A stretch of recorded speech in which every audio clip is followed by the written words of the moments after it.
welcome to episode 72 of Real Life Ghost Stories. How you do? To kick things off this week, we need to thank our gorgeous Patreon subscribers. Thank you. We would like to thank Oscar, Adrienne Silva, Sam Carter, who I'm hoping is the lead singer of Architects. That would be very cool. Danielle Wright, Jamie, Ashley Gold, Jennifer Baker, Nia, Diana Sophia, Hayley Burgess, Ragdoll Zombies, N.C. Adlington, Anderia Farley, Jacqueline S., Maggie Luna, River G., Rosetta Sullivan, Signe Saylor, Kayla Downing, Corey Bradley, and Katie Tan. Thank Thank you you so much. Thank you all so much for your Patreon pledges. We are eternally grateful and we love you and we want to marry you. There you are. I've said it. Okay. I went there. You did. I admitted the truth that everyone has known for some time. That we want to marry all of our Patreon subscribers. Yes, we do. It's a bit Jonestown-y. It is a little bit, isn't it? Yeah. I listened to a really good podcast about Jonestown recently. It was Spectral Asylum. Okay. And oh my God, their research was out of this world. Like, I learned stuff about Jonestown that I didn't know before. So I would recommend given that podcast to listen, particularly to their Jonestown episodes. Okay. Completely off topic there. Very. But, Little plug. Our film review this week is The Curse of La Llorona, which was released in 2019. It has 5.3 out of 10 on IMDb and 29% on Rotten Tomatoes. Would you like a synopsis? Why not? In 1970s LA, the legendary ghost of La Llorona is stalking the night and the children. Ignoring the eerie warning of a troubled mother, a social worker and her own kids are drawn into a frightening supernatural realm. Their only hope of surviving La Llorona's deadly wrath is a disillusioned priest who practices mysticism to keep evil at bay. What were your thoughts? Well, my overriding thought is that as this movie is part of the wider Conjuring universe... Which I didn't realise, by the way, until we watched it. And I thought, so the guy who plays like the Catholic priest she goes to is the same priest from Annabelle. And I thought he was just being typecast as a priest in horror films. I was like, oh, how unfortunate that he doesn't get to play other roles. And then Dan was like, no, you idiot, it's the same priest. Did not make that connection. But anyway. And so my thoughts are that hopefully this is leading to a Marvel Cinematic Universe kind of Avengers Endgame point where all of the ghouls and ghosts come back and team up against the Ed and Lorraine Warren. Holy shit, that is genius. That's what I'm hoping anyway. I don't think it's going to happen. So I really don't think it's going to happen. I think you can dampen down your hopes for that one. But that's, listen, if film producers are listening, as they always are, you need to be thinking about this. And if you do go down that line, can we have one battle scene where Annabelle is riding the crooked man, which is coming soon, into battle, please? And the nun always has the picture of herself in front of her while she's running into battle. I am actually having visions in my head of them running into battle right now, and it's comic gold. Yeah. So that's my hopes. This film was a really good scary movie if you don't like scary movies. So if you're easily scared, this is the one for you, I think, to ease you into the Conjuring universe. Really good way to describe it. It's very predictable. Yeah. We spent the whole film just going, gonna be a jump scare now. And then proceeding to jump anyway. Yeah, even though you knew it was going to happen. I think the beginning of the story was really interesting, where you had the mother who gets her children taken away from her because authorities think she's abusing her children when actually she's trying to protect them from La Llorona. And that's a really interesting start. Spoiler alert, the children get murdered. I mean, you could have predicted that. Yeah. They think it's the mother that's done it. It isn't. It's La Llorona. And she has the potential, as a horror villain, to be really frightening. But this film was just really predictable. So the biggest flaws for me were two things. Okay. Firstly, the fact that we saw her way too much. She was in it way too much. I don't need to see, like we said a million times, and like people have said on our various social media platforms, the best scares are the best creepiness comes from not seeing what you're being scared of, I think. Yeah.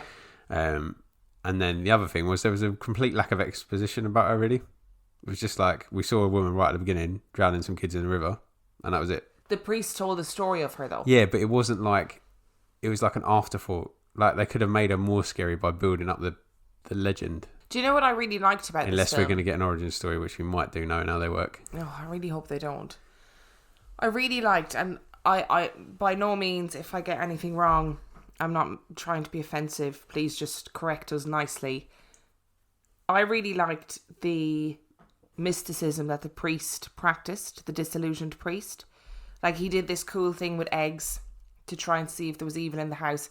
And I distinctly remember a listener's story where eggs were involved. Yep. So I do think it's a Mexican, like, tradition. Yep. And I was really curious about the rituals that he did in order to keep La Llorona out of the house, which I thought was really cool. And I was like, I'm into that. And he was quite funny as a character. He was funny as a character, but I couldn't get... So I've been rewatching... Well, within the last sort of 4 months, I've been rewatching Breaking Bad, and it's played by the same actor that plays Tuco in, like, the first season. Those of you that have seen it will know who I'm talking about.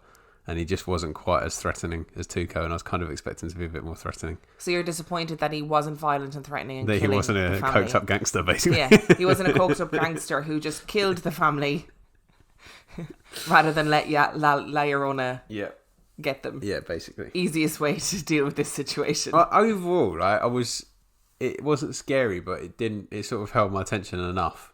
I was disappointed, but I wasn't like... It wasn't awful. I was right, yeah, it wasn't awful. I didn't watch it and go, this is a terrible horror film, blah, blah, blah. It just wasn't great. It was definitely held up by having two child actors that could act as well. They were very good. That little girl was awesome. I thought she was really good. And they were very good. The little boy as well. I just didn't think La Llorona as a scary character looked very scary. It reminded me of that film we watched that I want to say was Spanish language that started with in an office of a woman climbing on the ceiling. Do you remember? Absolutely no recollection of what you're talking about. Started in an office of a woman climbing on the ceiling. Yeah, and they were exercising there, and then it went back and it turned... was it an Indonesian film or something like that? And it was the mother was chasing the kid through the house. Do you remember? Yeah, this is it. It's formulating. I'm not going to go into it too much, but it reminded me of that film. Those people that remember the films that we watch better than we do. It reminded me of that film a little bit, but that film didn't scare me. I have no idea what you're talking about. We watched. I want to say it was like that one with the weird doll. Sabrina. Yeah, I want to say it was Sabrina, but I don't know whether it was. I think it might have been something else. I'm having vague memories, but we really don't need to do this now. So we really don't. But La Llorona, what is your score out of 5? I think 2.5. I think I struggled to give it any more than that. I think I'm going to have to go for 2. Okay. Because I know that you benefited from the jump scares in that you jumped every time. Although I don't know, you were the one literally going, jump scare, going to be a jump scare, and then you'd be like jumping off the sofa. How? I don't know, because I did it all the way through my third watch of I Am Legend today as well. I knew when all the jump scares are coming, I still jumped at them. It's just it's like an inbuilt reflex for me. It's going to save me one day. It will save you. There'll be a loud bang and I'll dodge out the way of the bullet or something. Yeah, and I'll just be stood there going, why are you always jumping? And then I'll be dead. Yeah. Those will be my last words. So obviously this week's episode it's about Annabelle. Is about the nun from The Conjuring and why she has that picture in front of her face. No, it is inevitably going to be La Llorona, which I'm very excited about. I'm very excited about it. I love a good folk legend. So we're going to have an origin story and then we're going to have some real world encounters. Well, let's hope the producers aren't listening in case they do us. What do you mean do us? Like, legally. Oh. I mean, sue us. I was like, sorry? I'm really confused. Shoot us, kill us. Are you ready? Yes. Let's do this. The legend of La Llorona, Spanish for the Weeping Woman, has been part of Hispanic culture in the Southwest since the days of the conquistadors. The tall, thin spirit is said to be blessed with natural beauty and long flowing black hair. Wearing a white gown, she roams the rivers and creeks, wailing into the night and searching for children to drag, screaming to a watery grave. No one really knows when the legend of La Llorona began, or from where it originated. Though the tales vary from source to source, the one common thread is that she is the spirit of a doomed mother who drowned her children and now spends eternity searching for them in rivers and lakes. La Llorona, christened Maria, was born to a peasant family in a humble village. Her startling beauty captured the attention of both the rich and the poor men in the area. She was said to have spent her days in her humble peasant surroundings, but in the evenings she would don her best white gown and thrill the men who admired her in the local fandangos. The young men anxiously waited for her arrival, and she revelled in the attention that she received. However, La Llorona had 2 small sons, who made it difficult for her to spend her evenings out, and often she left them alone while she cavorted with the gentlemen during the evenings. One day, the 2 small boys were found drowned in the river. Some say they drowned through her neglect, but others say they may have died by her own hand. Another legend says that La Llorona was a caring woman full of life and love who married a wealthy man who lavished her with gifts and attention. However, after she bore him 2 sons, he began to change, returning to a life of womanizing and alcohol, often leaving her for months at a time. He seemingly no longer cared for the beautiful Maria, even talking about leaving her to marry a woman of his own wealthy class. When he did return home, it was only to visit his children, and the devastated Maria began to feel resentment towards the boys. One evening, as Maria was strolling with her 2 children on a shady pathway near the river, her husband came by in a carriage with an elegant lady beside him. He stopped and spoke to his children, but ignored Maria, and then drove the carriage down the road without looking back. After seeing this, Maria went into a terrible rage and turned against her children. She seized them and threw them into the river. As they disappeared downstream, she realized what she had done and ran down the bank to save them, but it was too late. Maria broke down into inconsolable grief, running down the streets, screaming and wailing. The beautiful La Llorona mourned them day and night. During this time, she would not eat and walked along the river in her white gown searching for the boys, hoping they would come back to her. She cried endlessly as she roamed the riverbanks, and her gown became soiled and torn. When she continued to refuse to eat, she grew thinner and appeared taller until she looked like a walking skeleton. Still a young woman, she finally died on the banks of the river. Not long after her death, her restless spirit began to appear, walking the banks of the Santa Fe River when darkness fell. Her weeping and wailing became a curse of the night, and people began to be afraid to go out after dark. She was said to have been seen drifting between the trees along the shoreline, or floating on the current with her long white gown spread out upon the waters. On many a dark night, people would see her walking along the riverbank and crying for her children. And so, they no longer spoke of her as Maria, but rather La Llorona, the weeping woman. Children are warned not to go out after dark, for La Llorona might snatch them, throwing them to their deaths in the flowing waters. Though the legends vary, the apparition is said to act without hesitation or mercy. The tales of her cruelty depends on the version of the legend you hear.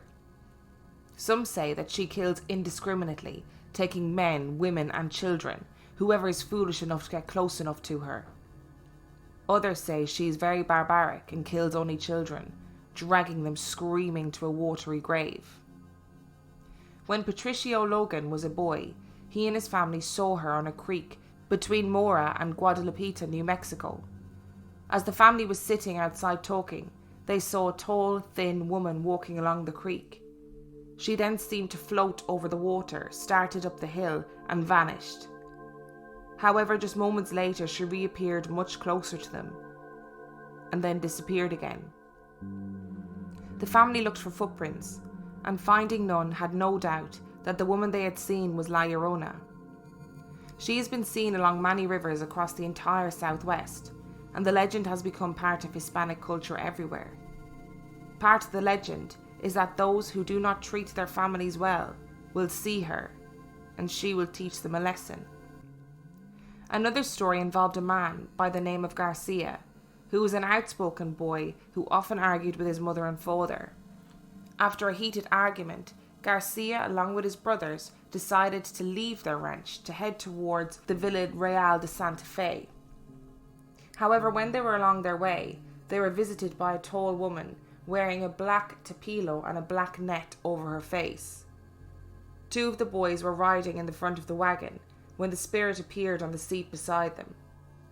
She was silent and continued to sit there until Garcia finally turned the horses around and headed back home, at which time she said, "I will visit you again someday when you argue with your mother." During my travels to New Mexico, I visited a very friendly Hispanic gentleman who I asked if he believed in La Llorona.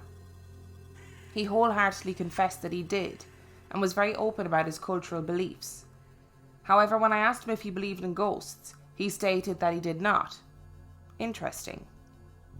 In Santa Fe, New Mexico, the tall, wailing spirit has been seen repeatedly in the PERA building, which is built on land that was once an old Spanish Native American graveyard and is near the Santa Fe River. Many people who have been employed there tell of hearing cries resounding through the halls and feeling unseen hands pushing them while on stairways. La Llorona has been heard at night, wailing next to rivers by many, and her wanderings have grown wider, following Hispanic people wherever they go. Her movements have been traced throughout the southwest and as far north as Montana on the banks of the Yellowstone River.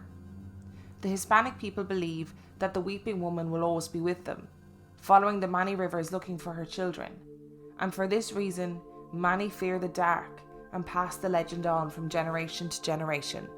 I am confused why she killed... No, I understand why she, in the moment of heat of passion or whatever, she threw him in the river. But then she regretted it from that point onwards and mourned them. But then when she comes back as like an evil spirit, she's just out drowning kids. She's not trying to steal them to keep them. She's just out throwing them in the river. It just seems a bit... I just don't know what you want me to say. Well, I don't know. Like, I just, I don't know really where I'm going with it. It just struck me as a little bit odd. I thought like, yeah, maybe... I mean, it's in terms of the logic of hauntings. Yeah, I mean, yeah, okay. Seems to be a bit, I see what you're saying strange. It's really interesting because it's a folk tale that is on the surface of it designed to keep children safe. Yeah. Don't go out after dark. Don't go near the water. Yeah. Right? Pretty simple. But then there's so many Hispanic people who have seen her or claim to have seen her in many different forms. As that we'll story where second. she rocks up in the cart and tells them that I'll visit you again if you argue with your mum.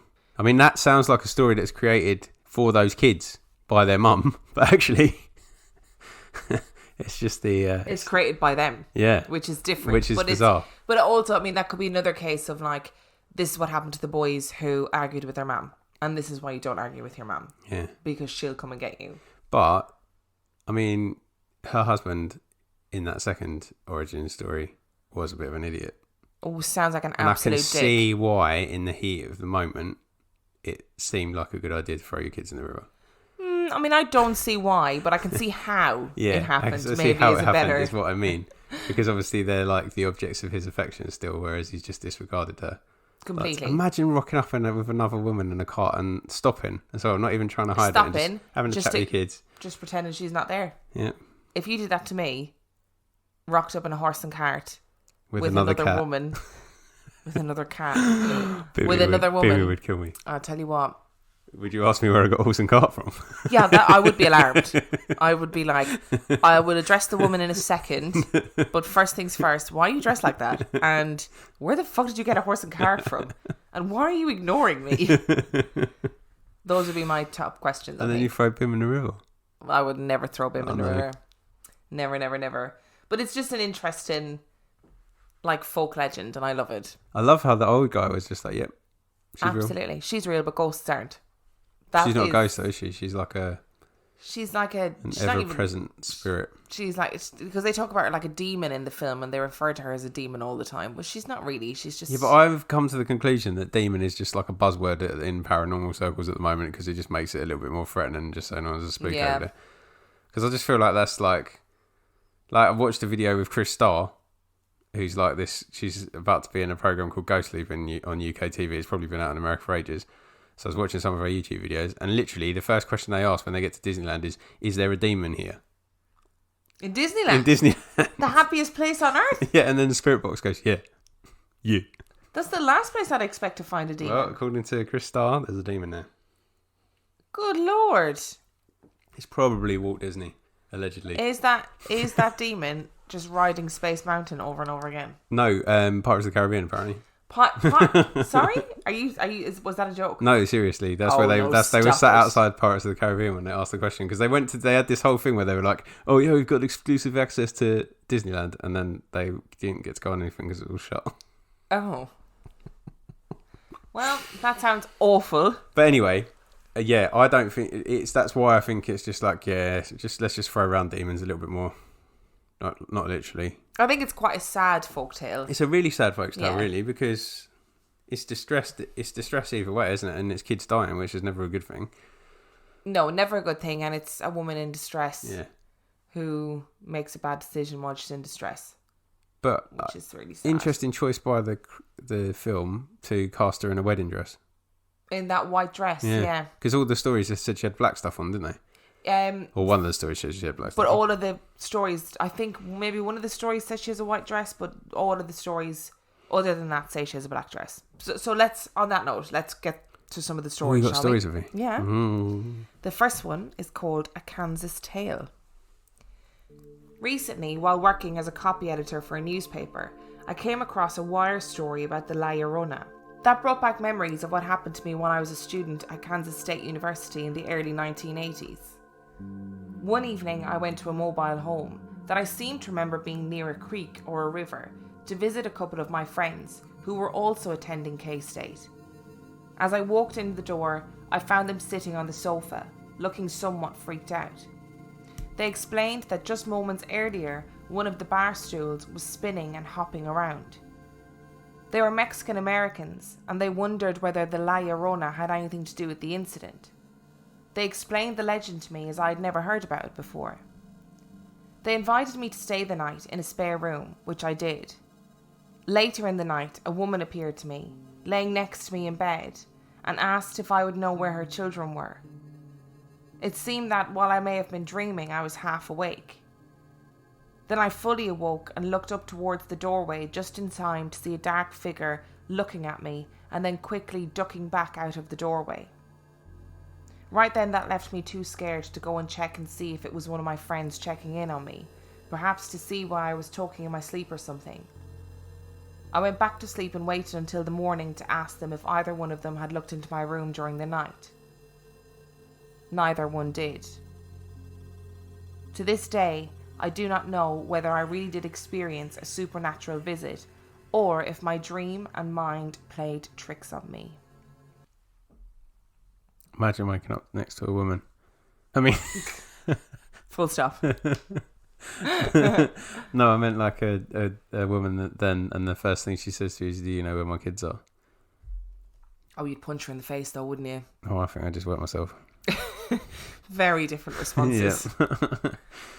Yeah, that's quite nerve-wracking. But then what's she doing knocking around in the...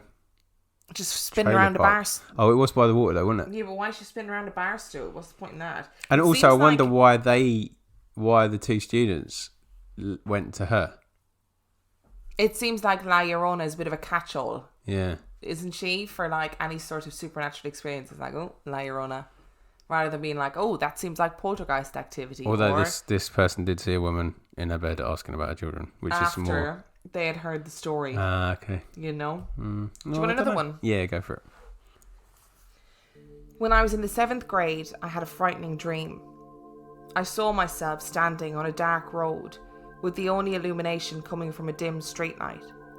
The ground was wet, and in the distance I could hear the sound of rain falling and the tap, tap, tapping of footsteps coming towards me. Peering out into the darkness, I could make out a woman, dressed all in black, with a dark lacy veil covering her face, moving towards me. Strangely, as the mysterious woman grew closer, so did the rain. When the woman was about 15 feet in front of me, she looked over my shoulder. When I turned around to see what she was looking at, I saw a young child dressed in a white nightgown playing with a doll in the middle of a puddle of water. When I turned back to her, she was right in front of me, The veil was lifted. Her eyes were abnormally wide and her face was no more than 3 inches away from mine. Her terrifying eyes stared into mine dead on until I awoke in a panic. I looked towards the window. It was raining. And as you can imagine, I didn't sleep for the rest of the night. The next day, I shook off the dream and thought nothing more about it until a year later. One night, I was spending the night with my friend Veronica, who had also invited another friend named Sarah. In the course of the evening, Sarah, who is Hispanic, began to tell us about some of the local legends and ghost stories of the Mexican culture. When she began to tell the tale of La Llorona, I didn't think anything of it at first. Then she began to tell of how the legendary spirit travels by water, dresses all in black or white, and is most always seen wearing a veil. Sarah continued by telling us that La Llorona lifts her veil only to her victims, that in the afterlife she has chosen them to help her find the bones of her lost children. Now I constantly wonder if, in my afterlife, I will be forced to help her find the bones of her lost babies. Well, that's an interesting addition. Yeah. If you see her face, because they did a little bit of that in the movie, didn't they? Yeah, a little bit of her lifting her veil and screaming. She did a lot of screaming in the movie, to be fair. So there's loads of ghosts looking for bones. Yeah, like archaeologists. That's crazy. I imagine they have a little archaeologist. I mean, there is something inherently creepy about seeing a ghost woman. Cheers. Why is it inherently creepy to see a ghost woman? No, it's scary. Yeah, but why? Because I just feel like not just a ghost woman in general. I mean, like a period ghost woman. Why are you laughing at me? You need to rethink that sentence. A woman dressed in period clothing that's a ghost is quite scary because it always ends up leading to kind of horror, doesn't it? What I'm trying to say is yeah, go on. La Llorona is a scary concept. Yeah, we could have gotten there quite sooner, actually. Really couldn't. It's just a veil, like the lifting of the veil, and all that. Yeah, that is quite creepy. And the idea of in your dream she's far away from you, and then you turn back around and she's like in your face with the veil lifted. It's like being mocked, isn't it? Yes, as well. I've got 3 more. Okay, and they're 3 more. They're 3 really short ones. Okay, so I'll fly through them, and then you can tell me your thoughts. Oh, I've got to try and remember each one. My story of La Llorona takes place in Mexico. When I was 8 years old, when my grandmother told me to go to the store to buy soda. This was during the evening, as we were getting ready to eat supper. My brother and I left for the store, and along the way, we heard wailing, but we didn't really pay much attention to it. However, as we continued on, we saw a young woman walking towards us.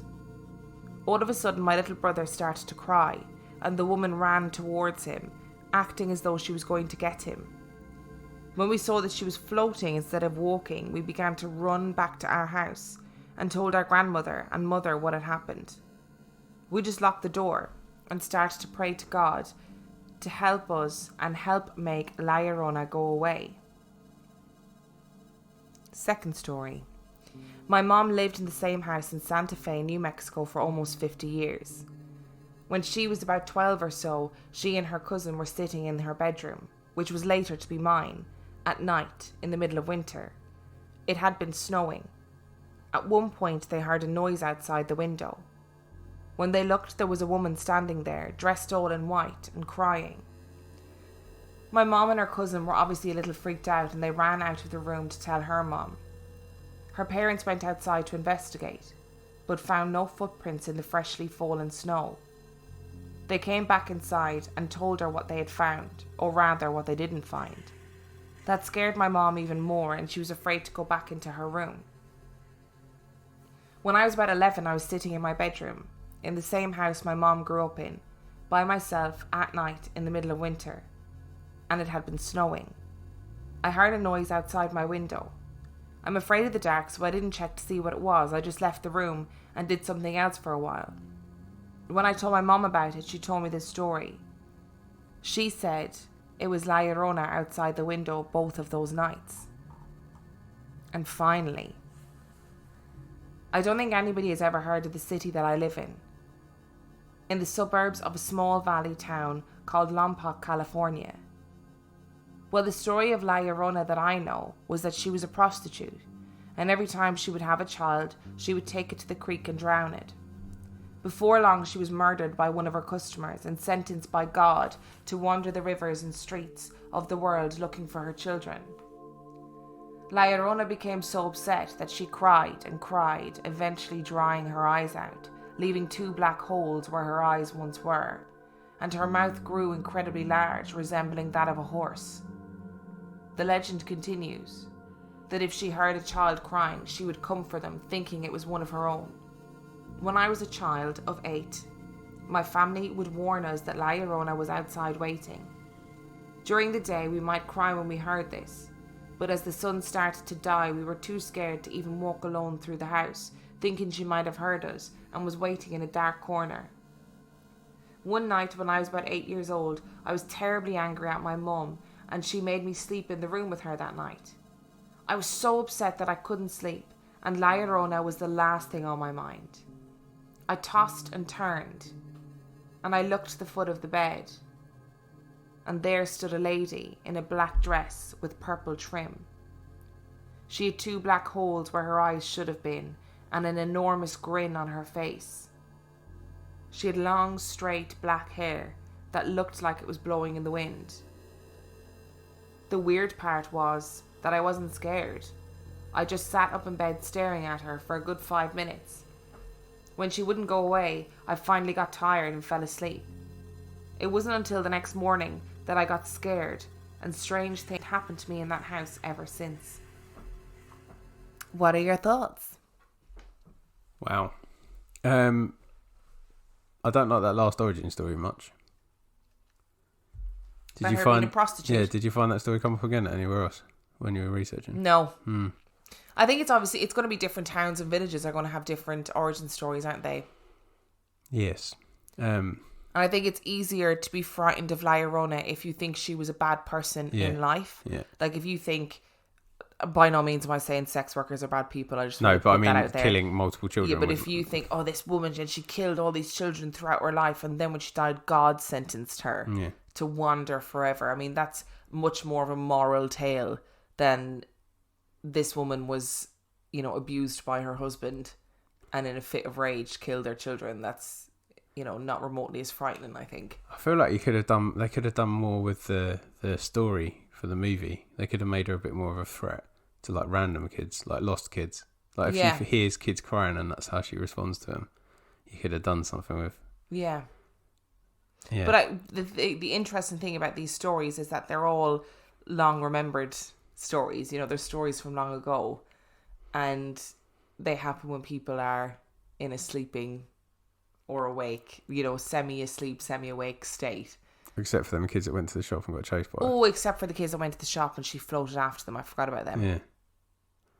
And then they shut the door and prayed, and we never found out what happened after that.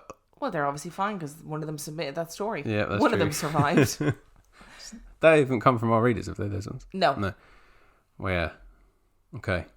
They came from, I'll give you I need to say the website that I got them from, and it will be in the description. And there's loads more from this website, but I just picked out a couple of them. It was legendsofamerica.com. It's interesting how it's been appropriated. Is that the right word? No, it's not, is it? What do you mean? Well, it's like a lot of all these stories happening, because this is a Mexican story, isn't it? But they're all happening in like various different places in America. Yeah. But then when to families of Hispanic origin, which is fine, which makes sense, doesn't it? I guess. When you leave your culture behind and go somewhere new, your culture becomes way more important to you, I think. Yeah. More so maybe than it was even when you're in your home country, because it's such a part of your identity, and it becomes fiercely part of your identity. So it makes sense that these children are the legend of La Llorona is still being perpetuated all over America within different Hispanic families. Like, I think it makes perfect sense. What was that? My ankle. What? I think you dropped a marble, and then I wondered why you had a marble. Yeah, they're floating down going to the shop, seeing a scary woman running at you and then realising she's floating at you, I would have booked it out there as well. Oh, that would be really annoying. That would be a really annoying journey to the shop. And you wouldn't run, would you? So, no, I wouldn't. At least we find out what happens when she gets you. Yeah, because I'd disappear. I'd be drowned somewhere and you'd be like, she didn't run from Llorona. I told her she should have ran. I just wouldn't run. I'm sorry. It would never happen. It's a fascinating story. I think it's great. And it's creepy. Like, if I was a kid and someone told me that story, I'd be like, I'm not going out after dark. I would shit myself. I am not looking out my window when I hear noises. That second story, when all that stuff happened to her mum, and then she was too scared to look out the window, and the mum was just like, yep, Llorona. You should be scared to look out your window. definitely a squirrel, but it's fine. It's all right. Everything's good. Would you like some new reviews? Yeah, please. Our first review comes from Rita, ! 101, ! And it is entitled Such a Great Podcast. This podcast is a godsend to pass the time at work. You guys are super funny and have such soothing voices to listen to. Super spooky with a hint of mystery. Love, love, love it. And our second one. Thanks, Rita. Is from Raimi Saurus. And Raimi Saurus says, I just started listening last week and I've already binged all of them. Emma and Dan have great chemistry and are absolutely hilarious. Emma is a great storyteller and the music underlaying adds perfect creepy tension. Dan's reactions are adorable and he's really just saying what we're all thinking. Are you ready? No. This podcast leaves me spooked, laughing and ready to drop kick creepy kids at a moment's notice. And finally, we have... Nice one. Thanks, Raimi Saurus. Ecor17. I really love this podcast. It has the perfect blend of terrifying stories and humour. I love Emma's skepticism and Dan's willingness to actually consider some of the wild theories. They balance each other very well. Definitely recommend. I binge the entire podcast in 1 week. Thanks, Ecor. We love that binge laugh. So it is a very trying time in the world at the moment. Very, very... I thought you meant in response to those reviews. I was like, they're all lovely. What are you talking about? No, they are very lovely reviews and thank you. But at the moment, it's a very trying time. And there's lots of... I mean, not here for some bizarre reason. We're not under any sort of self-isolation measures, which I cannot fathom, but okay. But lots of countries, people are self-isolating. I mean, that's essentially because our Prime Minister just said some people are going to die, get over it, which is horrific. So if you're not in the UK... I would recommend watching Boris Johnson's statement on coronavirus where he said, and some of your loved ones are going to die before their time. Okay. And the Irish government was, we are going to save as many of you as we can, which is just mad. But what I was going to say was, if you are currently in quarantine, you're in a country where there's lots of self-isolation or there's been a government directive for like social distancing or whatever it is, come and join us. Not physically, not in real life. No, because that would kind of defeat the quarantine and the self-isolation. And I don't want to encourage that. But come and join us. What I mean by that is come and speak to us on Instagram, talk to us on Twitter, talk to us on Facebook, whatever it is. If you are feeling the isolation at the moment. Also, if I get quarantined at any point, I will just be streaming. So you'll just be able to watch us. I'll just turn the PlayStation on. If we get quarantined at any point, I will have Dan murdered. So you will have about a week, I would imagine, where you can watch him streaming and then he'll mysteriously disappear. So if you want to come and join us on Instagram, you can join us on Instagram at Real Life Ghost Stories. You can join Dan on Instagram at 50p Movie Club. You can find us on Twitter at Real Ghost Pod. You can find us on Facebook, Real Life Ghost Stories. Give the page a like, leave a little review, and join our supergroup, which is RLGS Supergroup, and the password is Dan and Emma, or Emma and Dan, or Emma and Dan Tiny Bims. And if you want to send us your story, you can send us your story to reallifeghoststoriespodcast@gmail.com. If you would like to support our podcast financially, it is patreon.com/reallifeghoststories, where for $5 a month you get an extra spooky episode every week, and for $2 a month you get 50p Movie Club, which is a podcast that I do with Dave Keane, where I get a movie from the 50p section in CEX and we watch it, and it's normally trash. And I'd also like to point out that a lot of our followers on Patreon and whatever are self-employed, they might not get paid if they are meant to be working from home for the next couple of weeks. So please don't feel obliged to keep donating to our Patreon. Never feel obliged. If you are in a financially worrying situation, and I mean that genuinely. And obviously, be kind and be good to each other and spread the love, and don't hoard in your supermarket, and just look after people who are vulnerable, but not if that means that you might potentially give them coronavirus. And on that joyous note, we love you, and we shall see you next week. Bye.